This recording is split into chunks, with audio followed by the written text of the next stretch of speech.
ക്ഷേമ പെൻഷൻ നൽകാൻ സഹകരണ ബാങ്കുകളെ സമീപിച്ച് സർക്കാർ. സഹകരണ ബാങ്കുകളോട് 2000 കോടി രൂപ സർക്കാർ ചോദിച്ചു. 2 മാസത്തെ കുടിശ്ശിക ഈ മാസം തന്നെ വിതരണം ചെയ്യാനുള്ള ശ്രമത്തിന്റെ ഭാഗമായാണ് സർക്കാർ നടപടി. അതേസമയം വിതരണത്തിനായി വേണ്ടത് 1800 കോടി രൂപയാണ്.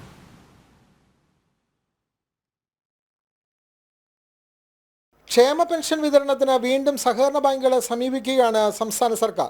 2 മാസത്തെ ക്ഷേമ പെൻഷൻ കുടിശ്ശിക ഈ മാസം തന്നെ വിതരണം ചെയ്യാനാണ് ശ്രമം. വിഷുവിന് മുമ്പ് 1 മാസത്തെ കുടിശ്ശിക കൂടി തീർക്കാൻ ആലോചനയുണ്ട്. ലോക്സഭാ തെരഞ്ഞെടുപ്പ് കണക്കിലെടുത്താണ് ധൃതി പിടിച്ച ഈ നീക്കം. 6 മാസത്തെ ക്ഷേമ പെൻഷനാണ് സർക്കാർ നിലവിൽ കുടിശ്ശിക വരുത്തിയിരിക്കുന്നത്. 1 മാസത്തെ ക്ഷേമ പെൻഷൻ നൽകാൻ വേണ്ടത് 900 കോടി രൂപയാണ്.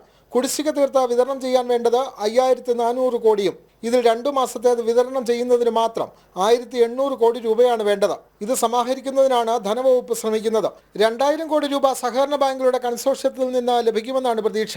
പലിശ നിരക്കിന്റെ കാര്യത്തിലാണ് ആശങ്ക. 1 മാസം മുമ്പ് 8.5% പലിശ നിരക്ക്. ഇപ്പോൾ 1% വർദ്ധിക്കുകയും ചെയ്തു.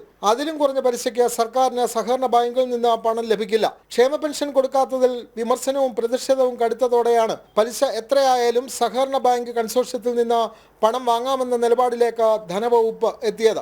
ജനം, തിരുവനന്തപുരം.